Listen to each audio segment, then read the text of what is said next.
Good to see you all here today. My name is Zai Peters, and I'm a level designer. So let's get on.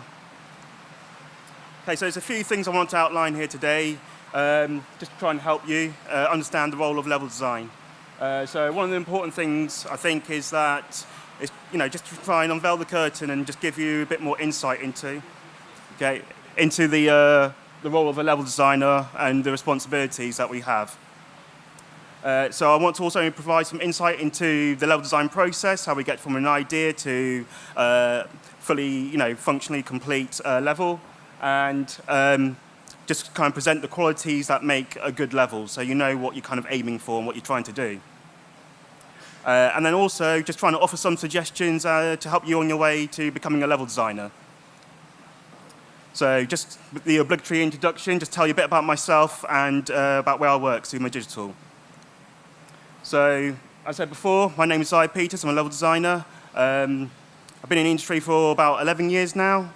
Just before that, I went to University of Teesside to study game design. And following that, I landed my first job in QA at Codemasters.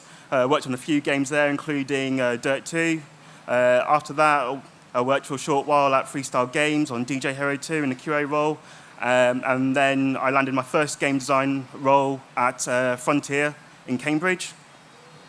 So that's where I released Kinect Disneyland Adventures on the Xbox. Following that, I worked for a short time at Born Ready Games. Worked on a space flight shooter there called Strike Suit Zero. Following that, went on to Creative Assembly, worked on Halo Wars 2, and that's linked me to where I am now, where Sumo Digital, where released Hitman 2 at the end of last year.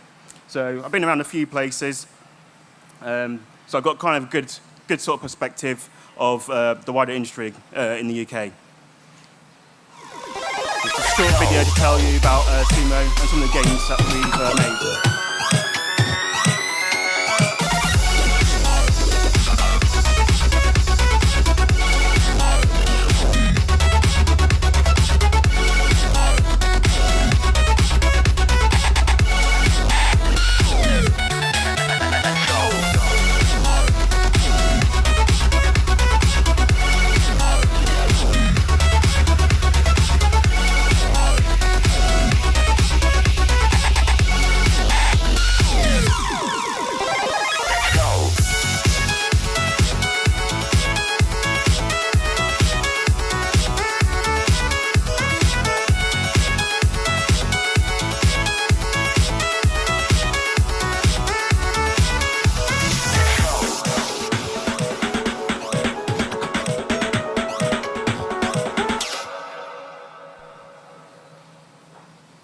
So hopefully maybe you've seen, heard, or played some of those games before.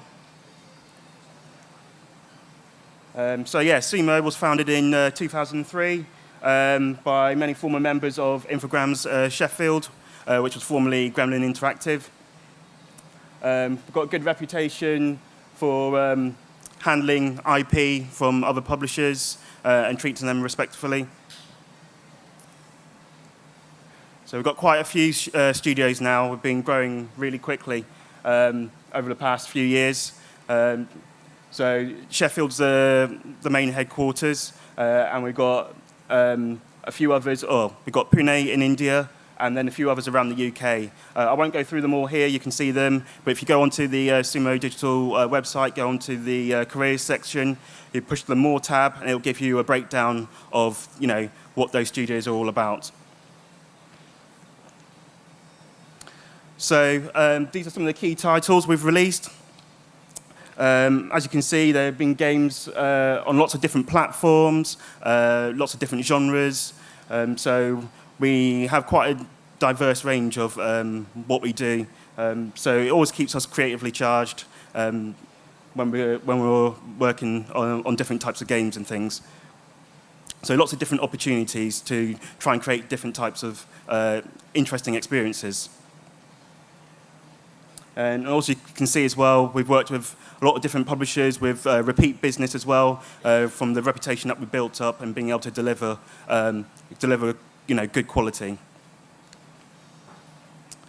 If you want to find out more about Sumo, I recommend looking at some of these articles that have been released over the past few years. They just give you a breakdown of kind of our company culture, what we're about, and also our internal game jam, which is what SnakePass stemmed from.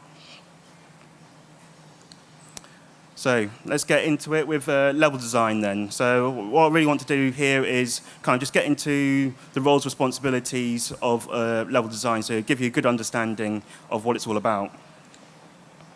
So level design is a sub-discipline of design for video games. So alongside us, we have game design, which we're working on the core game mechanics, systems, and rule sets. We've got technical design, which deal with kind of scripting, benchmark, and also sort of the more complicated technical aspects of the game development. And also narrative design as well, which kind of, it's not writing, specifically. It can involve writing, but it's all about making sure that the design and the story are working with each other to complement one another. So what does a level designer do? Level design is also kind of known sometimes as mission design, quest design, world design, track design, and that just kind of varies maybe depending on the genre that you're working within, or maybe the studio company culture. But it all kind of falls underneath that level design banner. So level design is really, it's about creating the composition and layout of the spaces that are an expression of the game's mechanics to inform the moment-to-moment gameplay. So what we're talking about here is how spaces relate to one another and how they are built around different types of gameplay to support that experience. And this is all in service of the high-level vision for the game, what the game pillars are, and what the player types, the player profiles that you're aiming to deliver for. So let's go kind of into like the level design process, really. So what I want to talk about is kind of the going from an idea, just that spark that you get, to kind of delivering a fully functional level. So we kind of begin with the level design brief. And here is all about kind of defining what is wanted from a specific level. Partly for the project as a whole, was what you're doing with the vision and the game pillars that I was talking about, but also with how your level fits within the wider game, because you don't want all your levels to be the same. They all want to be complementing one another to create a good experience. So in the level design brief, you kind of get your level title. You're defining things like the type of environment, maybe the time of day, the types of gameplay that specific level is going to support, what are the story beats, what are the different gameplay beats. And this just kind of gets broken down into what can be called like a beat chart or a high-level macro. So we can easily sort of see just with different tick boxes how each of the levels kind of relate to one another. And it's easy to identify here if there's any issues and something needs to be changed up. So this kind of gets broken down into a level design document. So we take this information and we just kind of embellish on it and develop it a bit more. So it's where it needs to be, so we can then start to get into the editor and creating the content. So we put more detail into the overall overview of it. We start to define a level flow of how one event relates to another. We'll get a 2D map, so just like a top-down, basically. So that gives us a good overview of the actual space itself. And then we might do like a written walkthrough. So it just describes really how all the level beats fit together, describing what's going to happen along the way for that moment-to-moment gameplay. Then like a level metrics table, which just kind of be a breakdown of those individual beats. So these are just some examples of what this documentation might look like. So before I go any further, level design is not like just an ideas role. We don't just think of ideas and then tell other people what to do. It's all about using tools, and we're implementers. So we take that information and we have to actually create content So there's a range of tools out there. I'm sure you've used some of these or heard of some of them. Unreal and Unity being, two of the big popular ones. But there's a lot of different stuff out there. And also, it doesn't matter so much because one thing you might learn in one tool can maybe be adaptable in another one. Because also have to bear in mind that not all studios use like an off-the-shelf engine. Some have proprietary hardware engines. So you can relate, say, visual scripting from Unreal to visual scripting in a different engine, or a text-based scripting to another text-based scripting system. So here, once we've got the tools, we are creating the first stage, which is our grey box. So grey box and white box are normally been interchangeable sort of terms, but now we start to kind of, it's common to put them in a sort of a production sort of process, which kind of defines how far along we are on the way to getting to that functionally complete level. So we're just using primitive shapes at this point. We don't want to kind of get down into too much detail because some of this stuff might be throwaway. We're going to be iterating on it a lot. We're going to be changing things up. So we don't want to delve in, creating too much detail for things that we might be changing from one day to the next. So we're looking here to define things like the scale of the environment. How big an experience do we want to make? Maybe how many players does it need to support? So we need to kind of define that. Maybe different playable spaces are going to suit different types of gameplay. We want to get a good sense of pacing, so the intensity of the gameplay as we go through these spaces. Using landmarks to kind of help players find their way around the environment so they don't get lost. Vistas, so these are kind of nice visual rewards for players once they go through the level, maybe they complete a challenge, and the vista is kind of just a nice visual reward. So we want to kind of set out where these spaces are going to be as well. It's really important in the level design side is also visual composition. So as I said before, how we're kind of defining how things spatially relate to one another.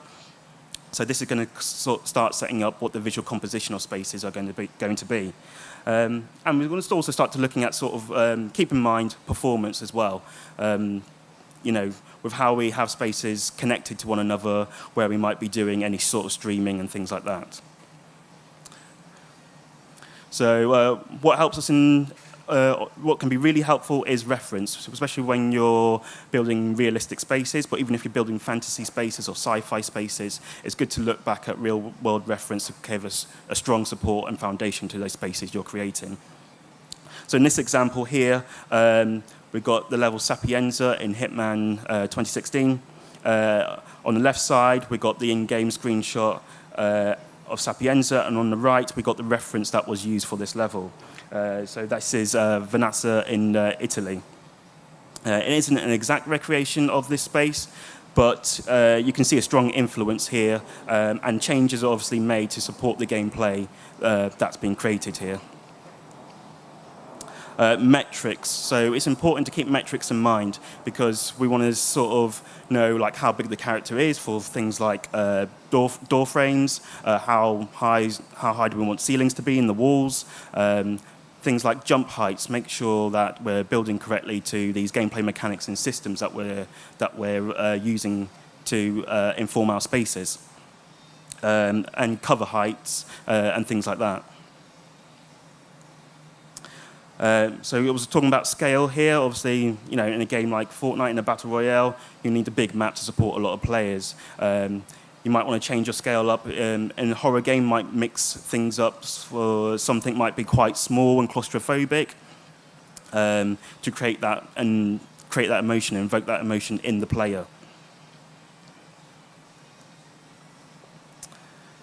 So here is boundaries. We want to define where the player can and can't go. So as you can see in this example, we've got these wooden spikes in the water. You can get a bit of a way into the water, but these wooden spikes are a visual language of you are not supposed to be able to go swimming. Your path is along the shore to get to this landmark, which you can see in the background. What's kind of helpful as well to define is a critical path. This gives you a solid backbone to your level. So the critical path is kind of like the path where all the base requirements that's needed to complete the level, like not including kind of like side paths and little bonuses and collectibles that might be little offshoots from the critical path. But once you can define what this critical path is supporting everything that you're trying to achieve, you can then build and layer upon that to create a more sort of fleshed out experience. Pacing, as I said before, is good. You want to create a pacing that supports the experience that you're going for. You might want something kind of slower at some point, so that helps to kind of give you contrast that makes your highs really sort of hit home with the player. So you don't want something to be at level 10 all the time because the player's just going to get worn out. And they're not really going to be able to appreciate when you're hitting those intense moments in your game. Landmarks, as I said before, these are really important for just helping the player to orientate themselves and find their way around in your levels. So plotting these out, you can have kind of what we term as maybe global landmarks, which can be seen from vast distances in the level, to more like local landmarks, which kind of just help you recognize where you are. These are also helpful in multiplayer games as well, when you're talking to teammates and you want to communicate to them where it is that you are, or where you're getting attacked from and things like that. Vistas, as I said before, so these are nice to carve out for the environment artists, and it gives them a space to really just sort of let loose and create something really stunning as a nice visual reward for the player. So, these can be used in conjunction with weapons and power-ups and things like that to reward players after they complete certain challenges.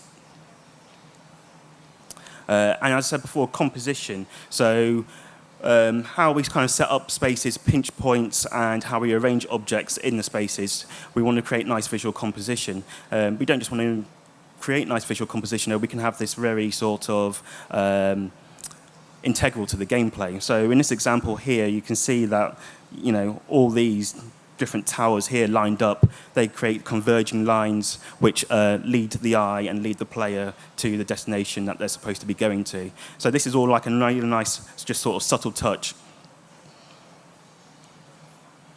So this is really brings us on to the white box. So this is just kind of a more solidified version of what we're going from grey box.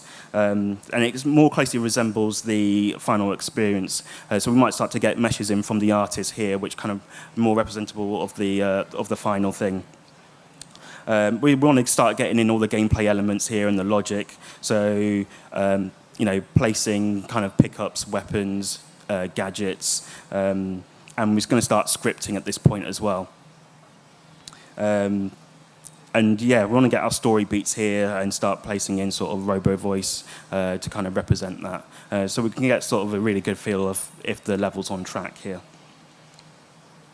We'll start thinking about how we're separating the level into modular assets. This will be done in conjunction with the environment artist because this is what they're really going to take on.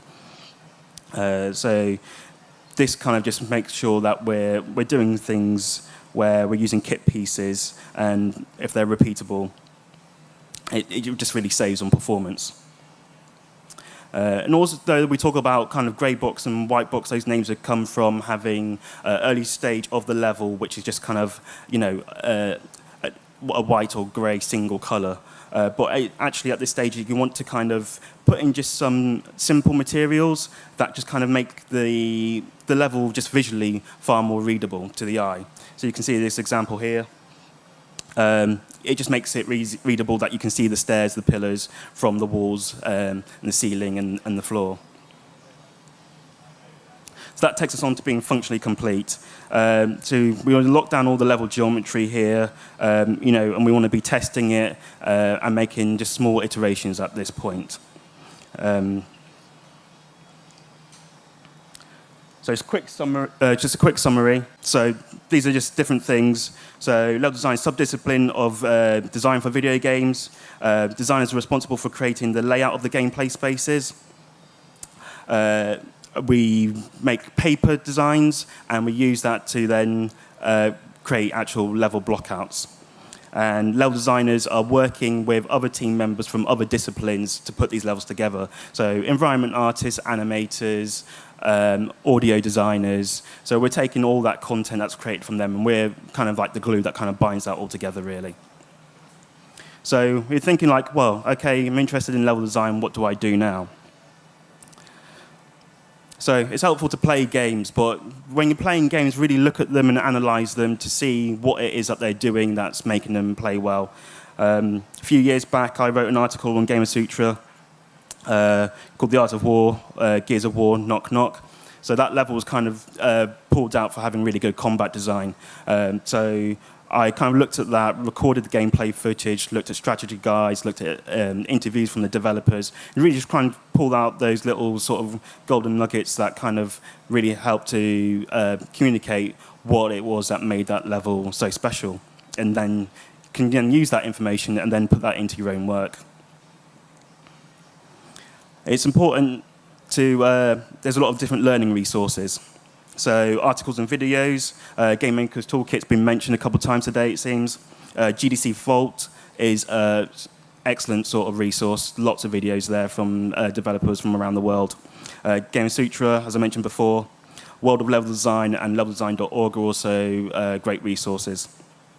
Join some of the communities that are out there. MapCore is a great community with a lot of people with a lot of experience in the industry, and also just hobbyists as well. So you can get sort of opinions from people on your work or your portfolio, get some tips, get people who might be able to play your level and give you some feedback.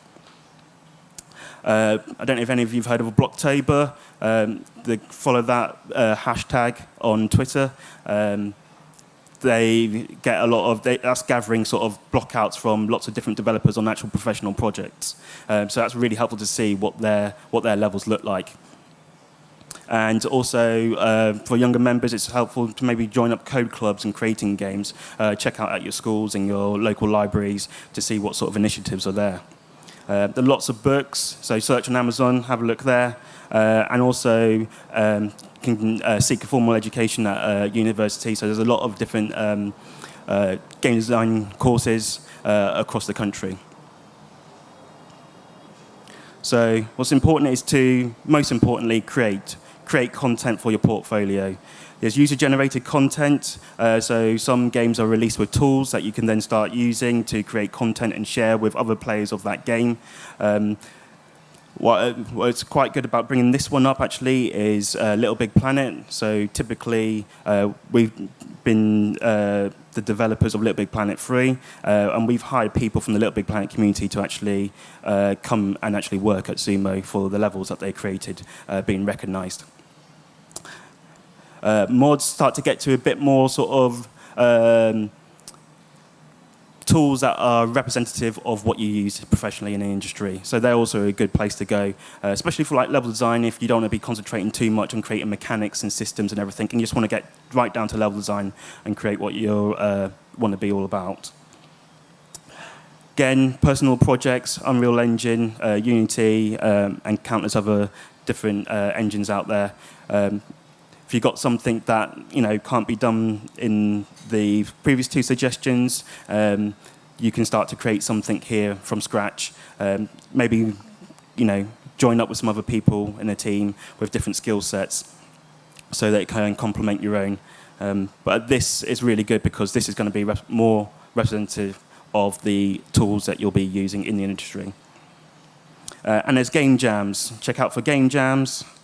And competitions such as BAFTA Young Game Designer, and there's other competitions out there. Also on things like MapCore, they have things like a door design challenge and things like that you can get involved in.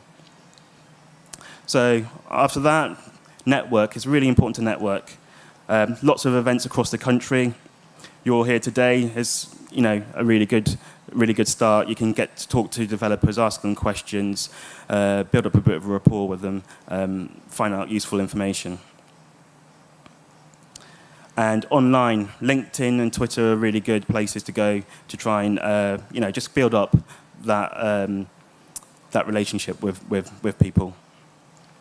So thank you all for listening. You can contact me via any of the social media channels up here, and also we're hiring as well. So check out the Sumo website.